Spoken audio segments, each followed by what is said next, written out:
Bonjour et bienvenue dans cette nouvelle vidéo. Aujourd'hui, on interviewe Léonie. Namasté, bonjour à tous. Donc Léonie, est-ce que tu peux te présenter?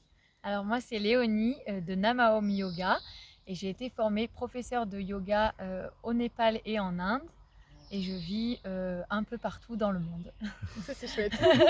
Ça c'est la liberté. Justement, en parlant de liberté, Qu'est-ce que la liberté pour toi? Que signifie être libre et heureux? Heureuse. Pour moi être libre et heureuse c'est être en connexion avec soi, avec son être intérieur, avec son âme intérieure et en cohésion avec ses vibrations et son énergie. Avec les pensées, les croyances, les actions, Tout mélangé, voilà.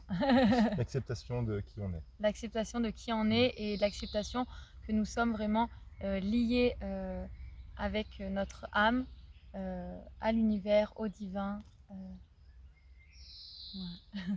Okay. Et pour toi, qu'est-ce que c'est être en pleine santé? Être en pleine santé. Être en pleine santé, c'est être libre et heureux. Oui. Oui. Bah, c'est bien, tu es la première à nous le dire. Ah voilà. ouais. Est-ce que tu voudrais nous parler d'alimentation un peu? Est-ce que tu as une alimentation particulière par rapport au yoga? Est-ce que tu sens qu'il y a quelque chose qui va mieux par rapport au yoga, ta connexion à l'alignement de tes 7 chakras, quelque chose?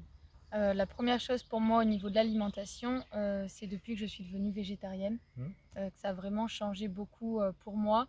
Au niveau de mon corps, je me sens beaucoup mieux. On a vraiment en fait dans l'alimentation, on ressent toutes les énergies et l'alimentation a différentes énergies, donc tamasique, rajasique et sattvique. Et donc on va se nourrir de plantes, de nourriture bio par exemple, comme on le peut, hein, mais au mieux local par exemple.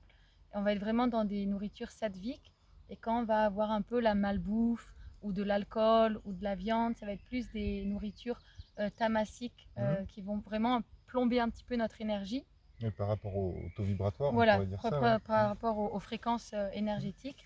Et après, il y a des alimentations qui vont être plus un petit peu trop rajasiques, donc qui vont nous donner un petit peu trop de passion et tout ça. Donc c'est bien de garder une alimentation saine, où on a assez d'apports nutritifs, mais voilà, saine. Donc pour moi, vraiment, végétarien. Et qu'est-ce qu'il y a dans l'alimentation qui donne de la passion? Par exemple, les oignons D'accord. ou l'ail.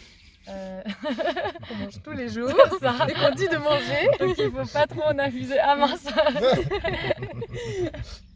Bah après, si les gens sont en mauvaise santé, on va dire, S'ils en ont besoin, l'ail ça peut être, ça peut aider quand on en a besoin. Voilà. Ramener de la passion Voilà. là-dedans. Si on n'en a pas besoin, vraiment, pour moi en tout cas, et pour ce que j'apprends dans mon alimentation en Inde et tout ça, c'est vraiment essayer d'avoir une alimentation sattvique. Donc sattvique, c'est vraiment la vertu, la bonté. Et tu es végétarienne depuis combien de temps? Et ben depuis du coup presque 2 ans. Tu sens vraiment un bienfait à oui. tous les niveaux? Même du coup j'ai arrêté la viande, l'alcool, la malbouffe, tout entre guillemets en même temps. Oui. Et je sens vraiment un bienfait intérieur. Ouais. Il y a encore les produits laitiers? Oui, ça par contre, les produits céréales laitiers. Aussi. Ouais. Céréales, produits laitiers. En essayant vraiment d'aller vers les produits laitiers ou les fromages, encore une fois, faits dans le coin, local. Bon, comme on peut, hein, mais j'essaye voilà, d'éviter la grande surface, la grande... Quand c'est local, il y a quand même les ondes cosmiques qui sont là, voilà, qui sont inondées, et du coup on se nourrit aussi de l'endroit où ça a poussé. C'est ça. Et puis comme on dit, quand on cuisine avec amour, on le ressent, donc là c'est essayer d'être vraiment dans le même principe. On remet la vidéo cuisinée par amour. Est-ce que tu peux nous parler un petit peu d'alimentation ayurvédique? Alors l'alimentation ayurvédique, je ne connais pas tant que ça. Enfin, je connais moi de ce que je prends, mais pour vraiment en parler, pas tellement. Il y a vraiment par rapport au dosha et tout ça, mais je ne suis pas spécialement calée. Est-ce que c'est orienté plus vers justement des fruits et des légumes crus qu'autre chose? Non, il y a vraiment un peu de tout, dépendant des doshas. C'est vraiment si on est kapha, pitta ou vata. Voilà. Bah, selon en fait nos énergies, pareil par rapport à l'Ayurveda, on a tous dans notre corps des doshas et en fait selon certains on va être plus par exemple Pitta, donc plus le feu, plus Kapha, quelqu'un qui est plus terrien, Oui. ou alors Vata, donc ça va changer. Et selon notre alimentation, ça on peut du coup ça y jouer et avoir des aliments qui nous correspondent un petit peu plus. Par rapport aux éléments. Voilà.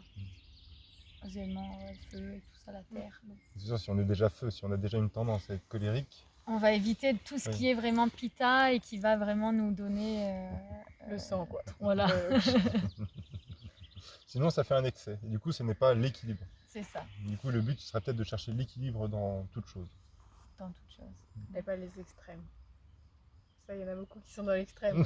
C'est ça, tout avec modération et Mais il y a des gens qui se lancent dans un dogme alimentaire et du coup, ils y vont à fond sans écouter le corps, sans voilà, écouter. ça peut être trop aussi. Peut-être trop. Pour ça, il faut aller lentement et être vraiment à l'écoute de ses besoins, pas se dire Écouter son corps. j'arrête ça. Et du coup, même si j'en ai besoin et que je suis. Donc, au niveau du yoga, quelle est ta...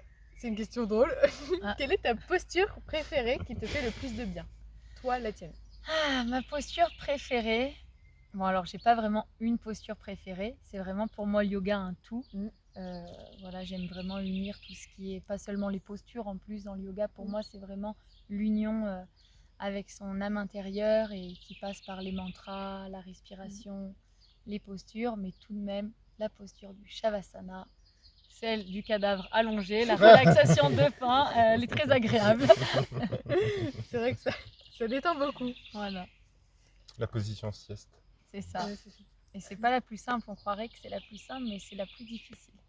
De réussir à pas bouger. De réussir surtout à être dans la relaxation, dans la détente, d'être vraiment pas trop dispersé dans toutes ses pensées.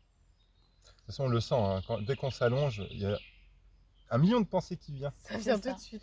On respire, encore des pensées qui viennent, et là, C'est ça. la prof qui dit concentrez-vous sur votre pensée. Là, oui, c'est Ah oui, vrai que bien sûr. j'avais oublié. Sur la respiration. Sur votre Ah, la respiration. pensée. C'est J'avais ça. oublié. Parce qu'en fait, le but, c'est pas de combattre ses pensées. Mm. C'est vraiment juste de les intégrer, laisser venir, mais de ne pas y prêter attention. Elles viennent, elles repartent, elles viennent, elles repartent. Et on se concentre sur nos inspirations, nos expirations, ou sur des petites phrases positives qu'on se répète à l'intérieur de soi, ou des mantras. Donc des mantras, ça vient de man, l'esprit, et trayate, délivrer. Donc les mantras aident vraiment à nous délivrer de notre esprit, de toutes ces pensées, pour trouver vraiment un calme intérieur. Les mantras, ça peut être des affirmations positives. Voilà, on peut aussi utiliser des affirmations positives en tant que mantra. Mais nos pensées ne sont pas nos pensées, ce sont les pensées. C'est un outil universel. Les pensées qui viennent. Ouais. Ça ne nous appartient pas. Donc si on saisit nos pensées, là, on s'identifie aux penseurs, et du coup, ça ne va plus du tout. Et après, on a beaucoup de mal à lâcher prise, du coup. C'est ça. C'est là que ça coince. Est-ce que tu voudrais rajouter quelque chose pour les personnes qui nous écoutent et qui nous regardent? J'aimerais dire quelque chose par rapport au yoga. Que le yoga, c'est vraiment pour moi et donc pour vous aussi peut-être une manière de se sentir bien, vraiment une philosophie de vie où j'utilise beaucoup l'hatha yoga pour vraiment mon corps, pour ma santé, mon bien-être corporel, et le bhakti yoga qui est le yoga du cœur, de l'amour, qui est plus un yoga de dévotion, de chant, de mantra et tout ça, qui va être vraiment pour nourrir mon âme. Et du coup, le mixte de deux fait une belle union pour se sentir bien. Merci. Merci. On vous met le lien De la page de Loli. Namaom Yoga. Et on vous dit à bientôt. Bye bye. Namasté, à bientôt.